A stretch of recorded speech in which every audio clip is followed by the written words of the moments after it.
that. Welcome back to the Playbase. I'm your host, Frances Fishman, and today I am so excited to have the one and only Joy Badler with me. Joy and I met years ago in Toronto, and Joy, you have always truly inspired me. You have a wealth of knowledge, an incredible background and experience, and you are such an advocate for specifically, I would say, the ADHD community, but I think it's been through your own experience that you've shared so much beautiful information that we've had private conversations about that have been very helpful, and I've watched you publicly really shine, and I'm so excited to have you here, Joy. Well, Frances, it is such an honor for me. And the moment I met you, I fell in love with you. You are such a gift to the world, particularly in education. I was born to serve children. So here we are together, making the world a better place. You absolutely were. And I know that you've had conversations even with my kids about coming to your garden and spending time in your garden. I think a big part of your journey seems to have been an element of mindfulness and some grounding and some spiritual work that I'm going to assume, make an assumption that leaks into your work that you're doing with kids. But can you tell us a little bit about what you're doing right now, what you're working on right now? Okay, so currently I am creating a program that incorporates mindfulness, social emotional literacy, and teaching children resilience skills to teach how to navigate life with regulation before they can actually even acquire any academics. So I've been working for about 15 years on a program that comes with scientific evidence regarding mindfulness, neuroplasticity. For many years, I faced a lot of, what are you talking about, woo-woo hippie? Yep. But now science is in, and we see that without regulation, children aren't able to achieve much. So I'm working on a curriculum which I'm hoping in 2026, something big is going to come out of it. Wow. And currently, what I'm doing currently is I developed a 10-week intensive program. So what it involves is me or one of my practitioners working with a group of children for 80 hours intensive a week, as well as the teachers doing additional work. So we go into classrooms, I do breathwork, I do mindfulness, I do movement, and I teach them their own regulation skills that they are able to implement for themselves. We understand our brain, we know about our upper brain, our lower brain, what we can do to take the power back.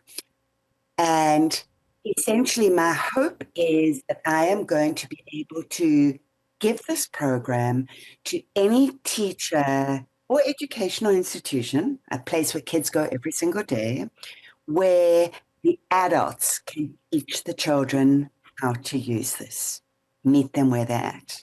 So currently, I'm doing the program in grade 7 and 8 classes. Beautiful. The effects are remarkable. So I want to jump in and say that I was working at an Ivy League school in Toronto, and I was introduced to a program called Mind Up. Yes. And Mind Up changed my practice as an analyst. It fused together things that I learned in my spiritual practice, in my human nature, and put it into a little package that was deliverable to these little people. And I remember going into classrooms with these preschoolers and first grade. Yes, that curriculum is specifically, yes. Going in and teaching them breathwork, mindfulness exercises, and about their brain. And I still use the image of the brain that they use because it simplifies this complex, like extraordinary organ in our body to very specific elements within it that are the most important for, I would say, most humans to understand the basics about. And none of us were taught this. Zero. Unless we studied it, unless we found a passion for it, we didn't learn about this incredibly important part of our brain. And the fact that we now know, like you said, now it's science. We know that this is actually what's needed. We know that teaching individuals this, let alone children at a young age, this can totally change the trajectory of their entire lives and impact their mental health forever, because it gives them a tool that is tangible for them to use that doesn't require anything else. It can, but it doesn't necessarily. And the impact that I saw, I actually had this like flashback. I remember being in a first grade classroom and asking them why they thought breath work was important. And children would raise their hand and say different things. And one little boy raised his hand, and I will never forget this. And he said, because when you breathe, you quiet your mind and you can hear your inner voice. And I was floored, totally shocked. I don't know that everyone in the room could wrap their full heads around what he said. Maybe they could. But I was like, yes, that's precisely it. Because our brains will create so much noise and we'll pick up on all these things and will distract us and get stuck in pathways and all this stuff. But our inner voice doesn't do that. And if we're able to calm our brain and we're able to be centered and present with ourselves, the impact is enormous. Absolutely. Well, as you can see, I also came across Goldie Hawn.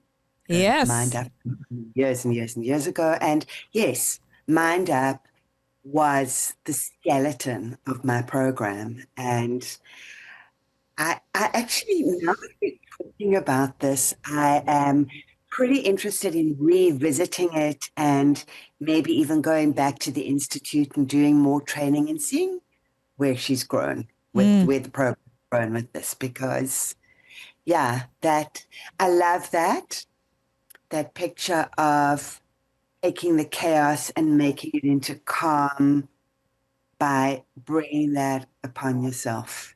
And that's essentially what we try to teach children.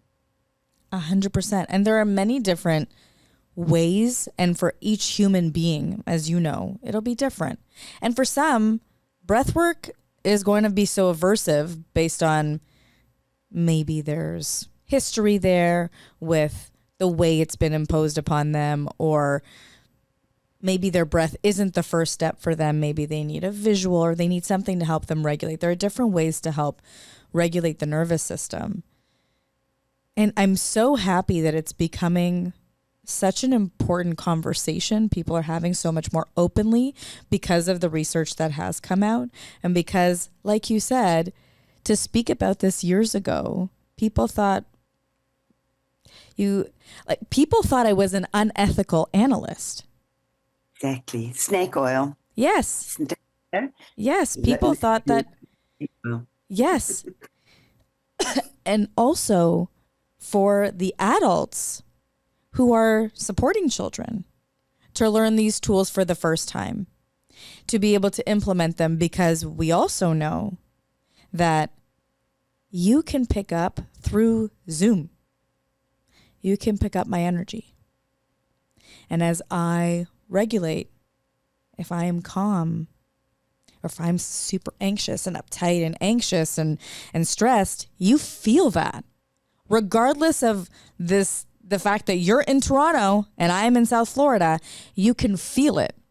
And if we're in the same room, you don't even need to look at me and you can feel it, because our energy waves travel outside of us and they interact with other people's energy waves, and we pick up on people's energy. We know this. And so if we know if we're providing therapy. We are teaching a classroom. We are parenting. We are engaging with other humans, that there is an interaction that happens that isn't always visible.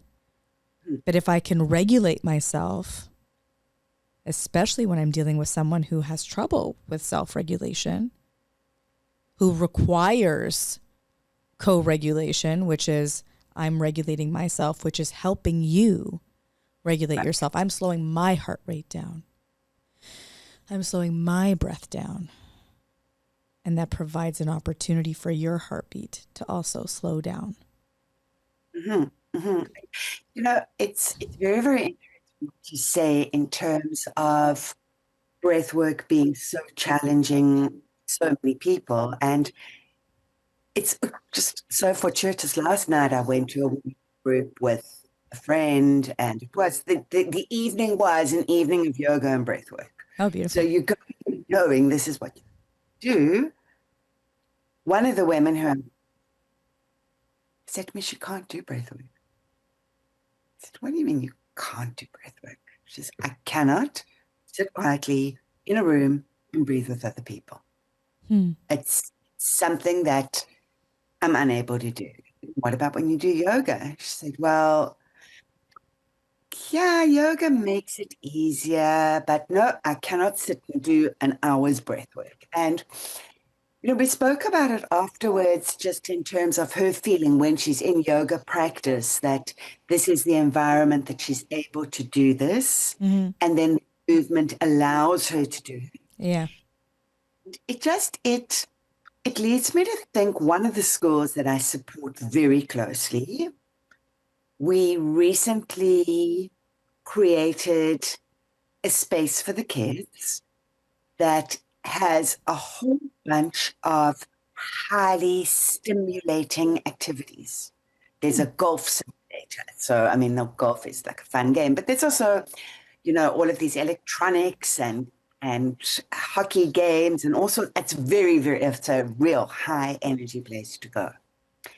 But for people like my girlfriend, sometimes you need to get really, really high before you can train yourself to go low. Yes. And, you know, I love, like, when we were first putting it in, people said to me, what's wrong with you? Like, you're this mindfulness person. Like, don't you want a library? Don't you want a sanctuary? And I said, that's what I want.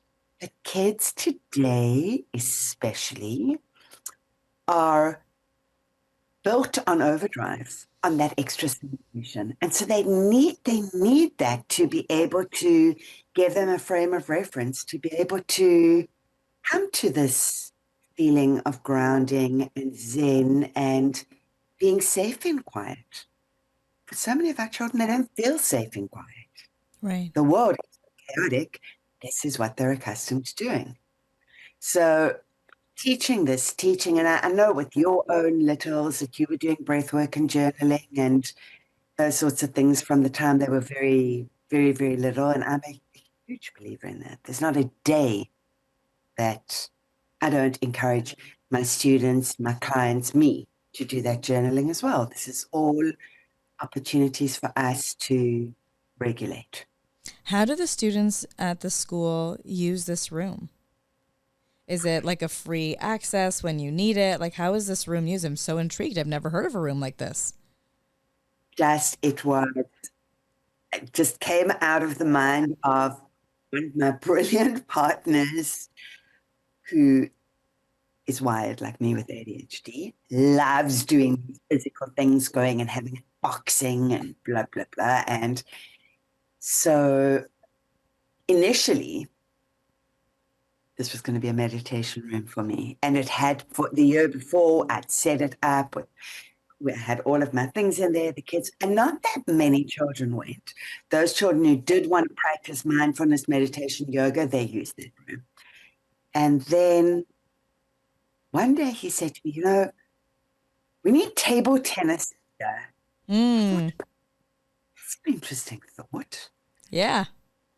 And that's actually where it came from, was we started with the table tennis, and then he came to me one day and he said to me, what do you think of golf simulators? So it's not really being on an iPad or a screen. It's a different kind of technology. Like, let's explore it. So I went to look at the golf simulators. I know nothing about golf. I figured, wow, this is so great for my kids to create new neural pathways. I'm loving this. And so eventually, so basically what it is this huge room with two golf simulators on two opposite ends of the room. In between, there are like little hockey tables and table tennis and like just a lot of like old-fashioned games that the kids play. So some of them are social in nature and some of them are more independent in nature. Got you. Right. So then we've also got at my school, we have a diverse population of kids, and I know that some of my kids love to spend time doing something on their own. I've got a huge Lego table that is, I don't even know how many thousands of pieces, and go and build Lego on their own. There's all sorts of art activities and things like that. But the kids, it's supervised at all times. Okay. There are staff members in the room at all times. The kids need to sign up for doing different kinds of activities. And then at lunchtime, it's kind of a free-for-all. So that's usually where I go and hang out with the kids. There's place for them to eat their lunch as well. And it's a great, great room. I even do some of my therapeutic practice in there. We go like this. A table that I set up that's just for doodling. I Got love all that. magnificent pens and paper and go and doodle and do stuff like that.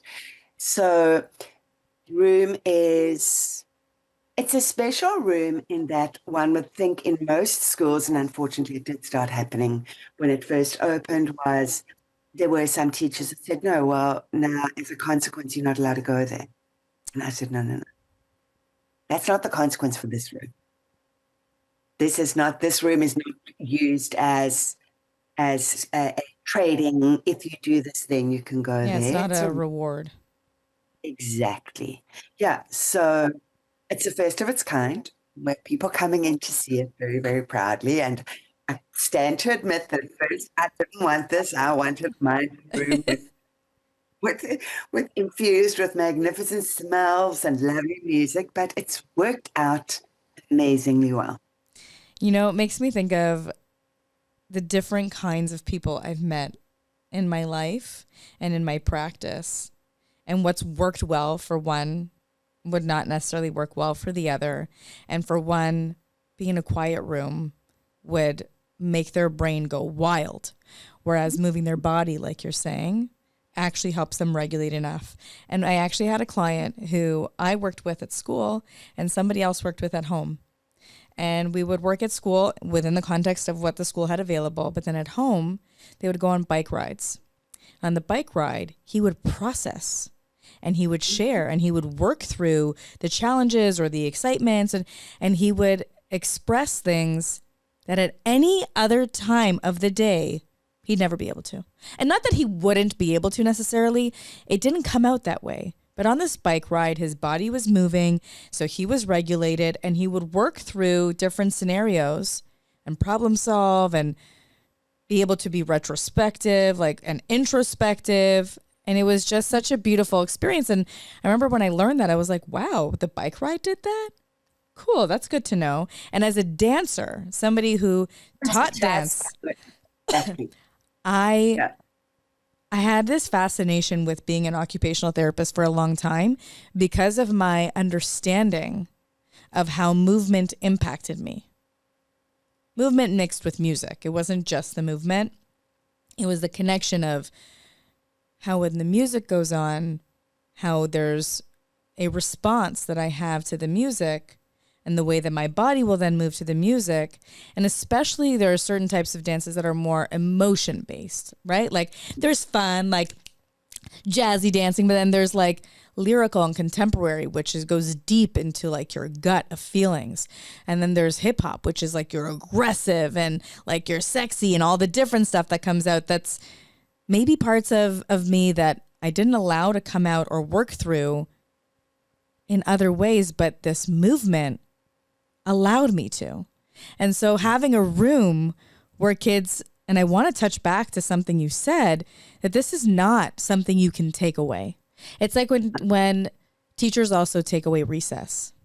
Of course. Or no, you can do your homework now, you're not going. It's like recess it is such an important part of the day for so many different reasons, starting with it's a way to decompress and it's a way to exert energy. And most of the kids who are actually getting in trouble and missing recess need it the most. Absolutely, Francis. Absolutely. You know, I was Sorry, you cut out. You were I was a school principal for a number of years, and so fought against a lot of stuff where people would say to kids, a consequence for not doing something is tonight you're not going to dance. Now you can't go hockey. And why are you taking away these areas where kids excel, they shine, they're successful? Yeah. Punish them. This is what makes them fabulous. And, you know, you were talking about you and dancing. And, of course, I know that you're an amazing, amazing dancer. And I've met so many of your former little students. I actually have one of my students who's in grade 12. She is an amazing, amazing dancer and says not such a great writer. She had to do some creative writing. And I said to her, go into the drama room. It's just a huge open room. And I want you to dance for 15 minutes. And then I want you to sit down with your phone, not writing pen and paper, and write down every thought that came into your mind while you were dancing. Record that on your phone. We took that, we transcribed it into written form, and then we could take that information, and she wrote the most magnificent essay from her heart. But we took the whole process, whereas a teacher may say, okay, this is what you're writing about, sit down, go and write it. Right. But you start allowing them to move. They're creating all those different pathways in their head. You're telling them to write down the idea of getting your thoughts from here to paper. Okay, there's so many processes we know involved with that in terms of actually being able to handwrite. So take that writing piece or the typing piece out, let them vocalize, and they actually begin to see what they can do just using different methods and being uber successful. I have to tell you, you're making me think. Yesterday I had a recording with my kids on the podcast. I just recorded them. And my eldest, Chloe, said that she's really good at like knowing what to say, how to answer the question, but not at writing. Like when it comes to writing, it's like her.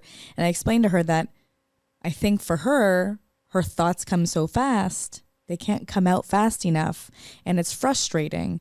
And the brain power that it takes, not just brain power, but it's physical power that it takes to take those thoughts, formulate the letters, the punctuation, the spelling, the formation of each, where it goes, like all of that planning also is a lot of work.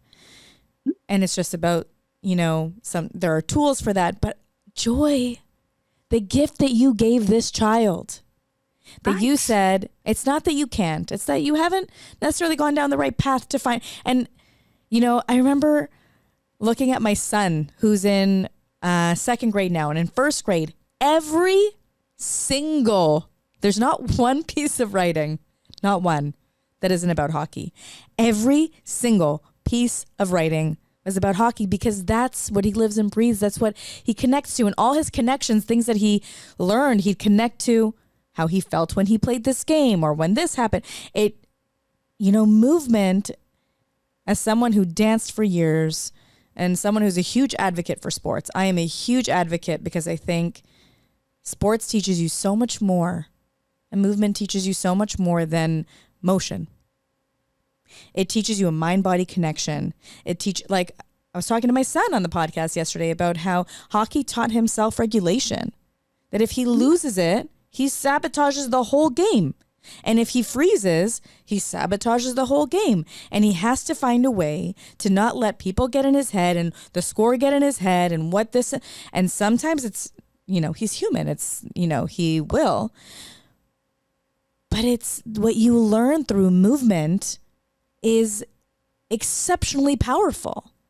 I learned that so in my before I graduated my undergrad, my thesis was on how dance impacts mood. And I gave out questionnaires to a bunch of the kids who danced in my dance studio, had them fill it out before the dance class, and then fill out after the dance class. And it showed your mood improves whether you came in a good mood or you had a horrifying, terrible, like worst day of your life. You come in and it's like you leave it on the dance floor. You leave it on the ice. You leave it you take that golf club and you swing it as hard as you can. And you take that, whatever it is that you're doing, and you're able to release it, or you doodle it out, or you. Exactly. With me, even up until grade 12, and people would say to me, oh, nonsense, man, these kids are too cool for this. No, I honestly, the kids have a list of songs that they want to use, do 25 minutes, and then we do a dance break. Put the music on, everyone. It's very, very interesting to see, because initially it starts, everyone's looking at each other and I dance really awkwardly just because I can show that I don't everybody and do that, and you start seeing as the kids become accustomed to it, just how they let it go, come back, and they are invigorated. And it is, honestly, I've always believed in movement breaks right through my career as a teacher. We would roll a movement break. Now in classes, you see, as soon as these kids get edgy, dance it out. Dance it out. And some of them become completely crazed and overwhelmed and even more discombobulated than they were before. Yes. Me something about them as well. Yes. Yes, 100%. And one of the things that I used to do in classrooms, and I wonder if this is something that you do or that you've seen, is that the way that I do a movement break, I actually did a reel on this recently because I had a consult where I was talking about this. When I do a movement break, I'm reading the temperature of the room. Are they like falling asleep? Like, and they need to wake their nervous system up? Are they like on the edge of their seats and like need to move? Do I need to go right into like get it all out of your system? Like, what do I need to do? And the way that I structure it is based on the temperature of the room. I might start, looks like, they're tired or lethargic, or they had a long time sitting and they need to like get up and move. So I'm not going to be like, jump up, because then they're going to be like, I can't.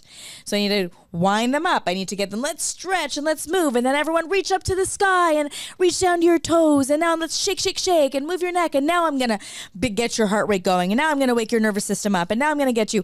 And then if I'm a coach and I need you to keep that energy up, I'm going to give you the next instruction when you're up here, because this is where I need your energy to be. But if I need you to get back down, because now I'm going to be teaching you something and I need you to be focused with me and I need you to look at something and I need your attention there, then I don't stay up here. I don't like end it on that. I actually go, and now I'm going to bring the temperature back down.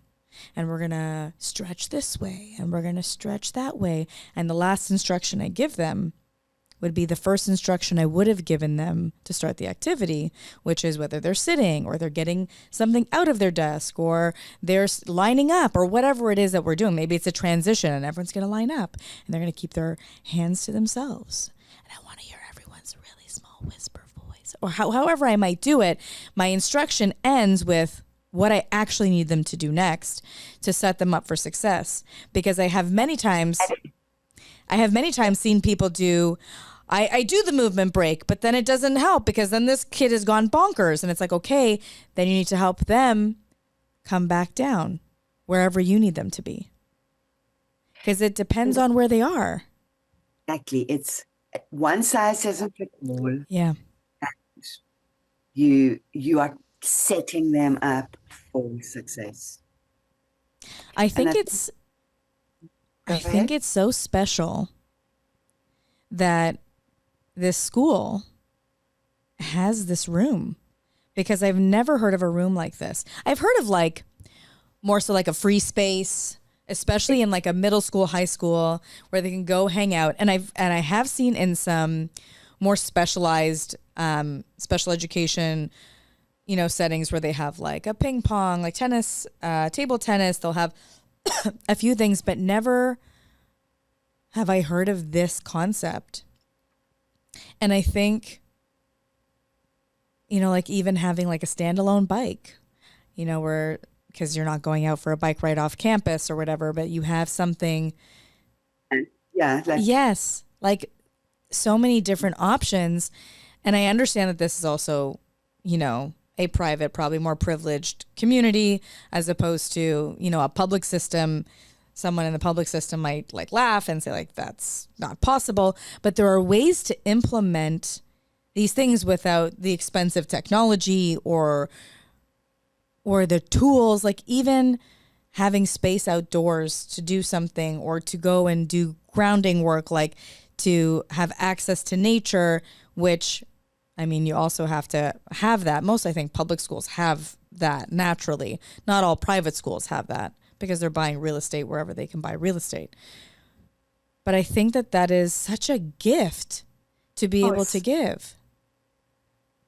And, you know, even if for those situations where you don't have the advantage of having the nature and so on, there's ways to bring it into the school. Yes. By planting, creating stations where there's growth happening. We hoping to get beehives soon, which is something I'm really excited about. Oh, yeah. I don't know that anyone who doesn't yet know you doesn't know this whole Miss B and your image, and I think that that's such a beautiful thing. I love that you're going to have a beehive. Exactly, a real hive. Keep on saying the real hive. Yeah. So, yeah, you know, I think that you and I speak the same language, and I told you when I met you a number of years ago that it's such an honor and a privilege to meet someone who's coming into this career. I've been in this for 40 years. Yeah.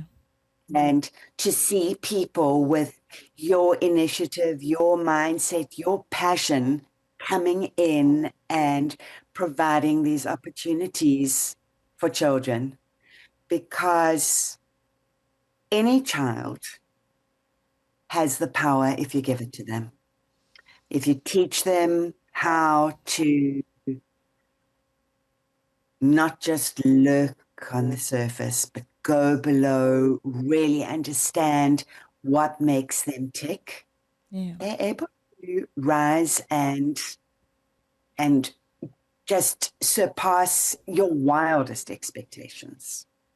You and I, as you said, speak the same language, and that is exactly how I live my life. I run my practice and I see children. And I think in an everyday situation, sometimes teachers find this like challenge because they keep hitting a wall with someone, or they keep running into similar or maybe even totally different challenges with them.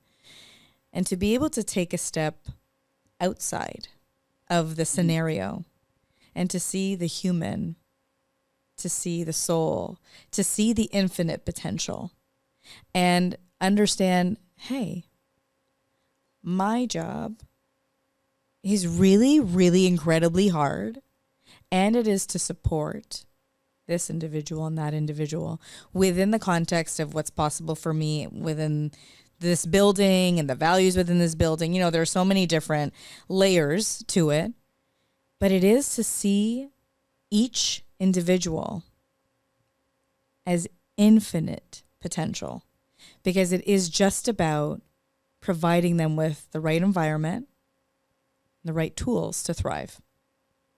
The rest, they will latch on and they will run with it. And the environment that, you know, like I think about different people I've met in my life, including myself, in different contexts where a narrative was created of incapabilities, failures, incorrectness, that then become a part of our own narrative as adults. Mm-hmm. To this day, I think I'm a horrible speller. That started in second grade. I had a teacher who publicly shamed people who made spelling mistakes. I made a lot of them, and that became a part of me, to the point where I remember being in university and having my boyfriend proofread my essay. And when he gave me feedback, it was like, it brought me back to that. And I was like, no, like I can't take your feedback, because I can't have you look at it, because you're going to realize I'm stupid, because that's what I thought about myself. Absolutely. And I deal with students. I'm one of those people who I say, oh, I'm not a math person. Same. I can't do math. However, I can knit the most intricate sweater that requires so much mathematical thinking, but because it's not a problem with numbers on a page, that I can do. But I have told myself I'm not a math person. And also, it's interesting what you say about the spelling, because I think deep down, I also would avoid writing words that I wasn't sure how to spell. So I'd simplify my writing to know that I was spelling that correctly. Mm-hmm. A perfectionist part. Absolutely. Right. These are our own narratives. Yeah. And we can change them. Absolutely. Absolutely. So many thoughts came to my mind as you were speaking. One of them being, I went to tour school to share about the Playbase, and I met a teacher, and she met my daughter. They had a fair. She met my daughter, and my daughter repeatedly said, oh, I'm not good at that. I don't know how to do that. Like, just listing off all the things that she had seen, because they do things a little differently at this school. And the teacher said, you know, I also thought I didn't know how to play an instrument and that I could never. But if you just do something and you do it every day, you'll realize you could do anything. If you just try. And it's not about being, she didn't go on to say this, but it's not about being perfect or being the best or being, but if you tell yourself, you know, if you say you can or you say you can't, either way, you're right. This is something I've taught my children. It's something that I need to remind myself. But if I say I'm not good at remembering numbers, I give myself the out. I don't need to remember numbers because I'm not good at remembering numbers. And it's something I say all the time. I'm not good at remembering numbers, so I don't know my numbers. As a business owner, that's a terrible thing. But it's like the out I have given myself. And it's like I've already blocked my ability to learn that because I have said I can't. And it's like the Great Wall of China has come and closed its doors over my even ability to think about the numbers because I've just said, nope, that door's closed. Right. Because our words carry so much energy. Absolutely. And I think that is why it's absolutely vital that people like us who have an opportunity to facilitate growth and provide kids with opportunities where they can recognize their power, this is what we need to do.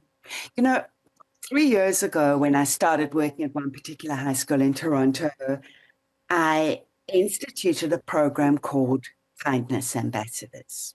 And the Kindness Ambassadors were kids who had tremendous empathy, but did not necessarily define themselves as having strength in any other areas. Their area was kindness. And we started off with 3 of these kindness ambassadors. They would help in classes, volunteer, help the little kids. And this year, I have 45 kindness ambassadors. Wow. These kids who have come forward, and all that they do is share compassion and implement a culture of kindness. So I have grade 11 and 12 students who work with grade 7 and 8 kids. They mentor, they mentees, they do things for each other. It has nothing to do with academics or sport. It's just simply hanging out, finding an opportunity to be inclusive. For example, one of the girls in grade 12 came to me and she said to me, she knows that her little kid in grade 7 is feeling really, really lonely, and it's her birthday coming up at the end of the week. Can she make a balloon display outside her locker? I said, what a beautiful thing to do. Francis, you have no idea where this went. The little girl who got the balloons, the balloon giver, the parents, this kindness just it's become contagious. Yeah, it's infectious in the best way. And these are kids who may not necessarily shine in another area, but they are just spreading love. They are doing beautiful things. Whether it's putting sticky notes around the school, telling kids how they think, or going up to a kid who they see maybe is having lunch by themselves and saying, come and join us. It has just made such a statement. And I've known many of these kids because I've worked with them for quite a few years and just seen who they've grown into.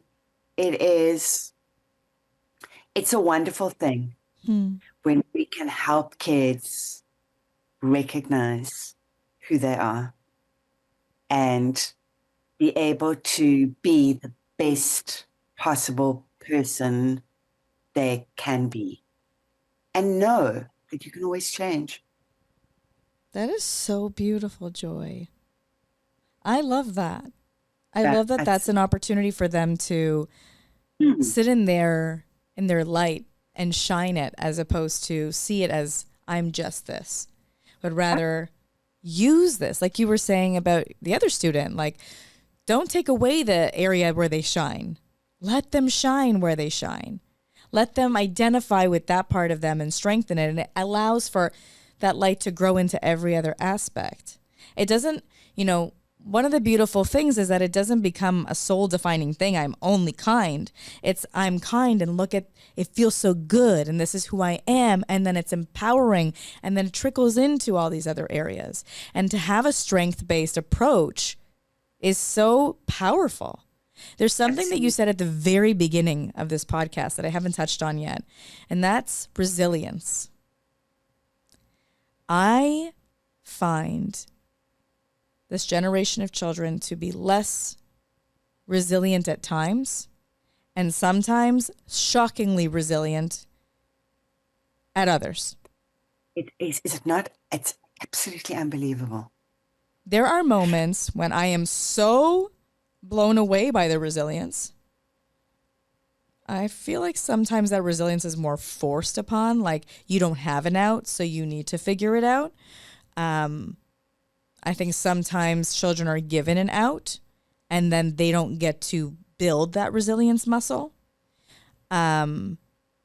because people don't want to impose if it's going to be traumatic or extra stressful. People are being like very mindful of that, but I think almost to a detriment at times. Absolutely. I just think that the pendulum is completely swung with gentle parenting. Yeah. No parenting. Yes. I have a very similar experience where, and I've kind of analyzed it in my own mind to be that a lot of us were parented in a very brute, very physical, very my way, or get out of my way, or I'll make you get out of my way. And I'm not speaking specifically of my own experience. I think that, I was raised in a very strict household, and I think it's led people to think, I don't want that dynamic, right? I want a different dynamic with my kids, and I'm learning about all these things. And so things like boundaries kind of go out the window, and, what happens when something does happen goes out. So like consequences go out the window. Lots of things go out the window, because we're being like overly respectful, to say, of the child, without realizing that actually it's our job to set those boundaries. It's our job to put in a response to behavior. It's our job to ensure that they understand the difference between right and wrong, safe and dangerous. And I feel like resilience was somehow caught in all of this, because I see it all the time. My husband says, like, we're raising a soft generation. And there's a saying, and I think, I don't remember who I was speaking to, but I think I was speaking to my dear friend Sharon about this, how hard times make for hard people, and hard people make for easy times, and easy times make for soft people, and soft people make for hard times. And then there's this like cycle, right? That if we're not allowing for a struggle, if we're not allowing to build that muscle of, I can get through challenging times, I can, like that feeling of succeeding when you didn't think you could, or you didn't know how, but then you do, or you just get, maybe you don't get the A+, or maybe you don't get it perfect, but wow, like I did it. That muscle is a painful muscle to build, but it's a necessary one. Absolutely. And I think I call it failing forward. Yeah. You have to fail forward. You have to be deliberate. You have to be inspired. You have to keep on going. And I think that this is something that, if I look at my early years of teaching and what I'm experiencing now, it's very, very different. Yes. So these kids lack resilience. They are afraid of fear. Yes. We really need to teach them how to get dirty, and that it's okay. It's okay. Yes, I totally agree. And I love that that's part of your program, because I think it's a muscle that's gotten weaker in this generation. Like I watched my daughter and she joined a soccer team, and she has, since moving to Florida, she's allergic to Florida. Like she hates the summer heat. Like it's too hot for her to be outside, and when it's the summer, she's allergic to the outside. So she's like always teary-eyed and runny nose and, wheezing when it gets really bad. And for her, she joined a soccer league, and she had a coach, and it was a recreational soccer league, but the coach coached a competitive team, and he brought his energy, the same energy, to this team. And they'd make them do laps, and they do different things. And I could see her, she was like in tears, like, oh, but she persevered. And part of me wanted to be like, is this necessary? And part of me was like, it must be for something. And as I'm watching, she learned the most. She went from having zero to wonderful skills. She persevered. She proved to herself that she could do things her brain told her she could not. Even if at the end she collapsed. I mean, not really collapsed, like dropped to the ground because she's a drama queen, like dropped, like not because like her body actually couldn't contain all that, It was such a powerful thing to witness as a parent, because part of you as a parent wants to save them from pain and suffering, and I don't want you to experience that. And it's like a battle I have in my head is, I believe that we all come to this planet with our own karma. What we're here to learn and experience. It's our life path. We're here to experience what we're here to experience. And I can't save my children from what they're here to experience because they need to experience it. That doesn't mean that I walk around and I say, sure, to whatever, you know? I still have my own boundaries and everything. But I also understand that nothing my children are experiencing exceed a threshold that is safe, you know, of safety or of high concern. But it is still so hard to witness and not like grab them out and say, it's okay, like I got you. But to be able to let them push through, like the way my children have grown before my eyes because of this has been the most incredible experience. How blessed are they to have you as their mother? Because for a lot of us, we can't tolerate that. Yeah. We need to, you know, I was also a dance mother for many years, and I remember my daughter dancing with sprained ankles and injuries and just and you know, pushing her to go through, because this is what you did with dance. Like, and today when I think about it, like, what was wrong with me? Like, oh my God, don't stop it. That's the injuries. But you know, I think that sometimes we just have to trust the coaches and know that there's method in their madness, and our children will grow through this. Absolutely.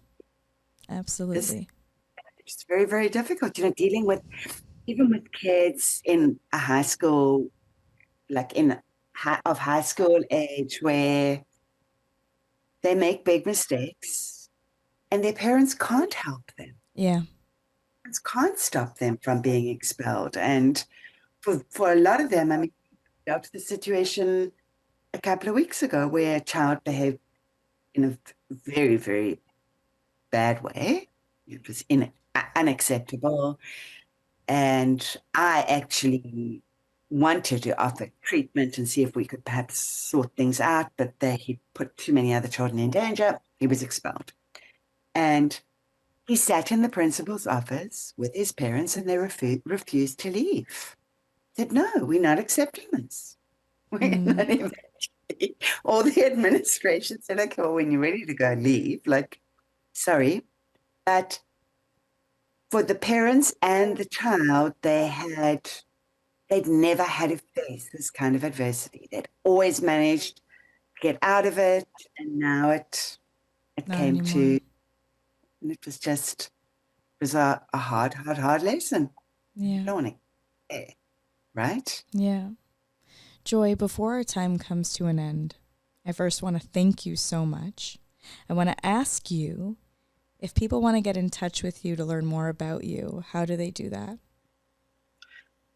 Well, you know what? Probably the best way to get hold of me is through my Instagram account. Beautiful. Because although business for so many years, I don't even check my website. So it's Get It Done with Joy. And we'll share that in the info. Yeah, and you know, I have a number of people who work with me in terms of facilitating programs in schools and so on. But you know, I'm very happy to, if you do have any of your followers who just have questions and want some advice from a queenager who's also a hip. I love it. Before we go, I ask all of my guests to leave our listeners with a thought or a question for them to sit with. Do you have something for them to sit with, to think about? Yes. No mud, no lotus. You need to work through a lot of mud, discomfort, ugly, in order to eventually shine and become the lotus. Go through the mud, you'll find your lotus. Beautiful. Thank you so much, Joy. It was such a pleasure to have you. An honor, Francis. Always. I love how you grow. I love watching you rise. It's a beautiful thing. Keep changing. Thank you so much. Bye, Joy.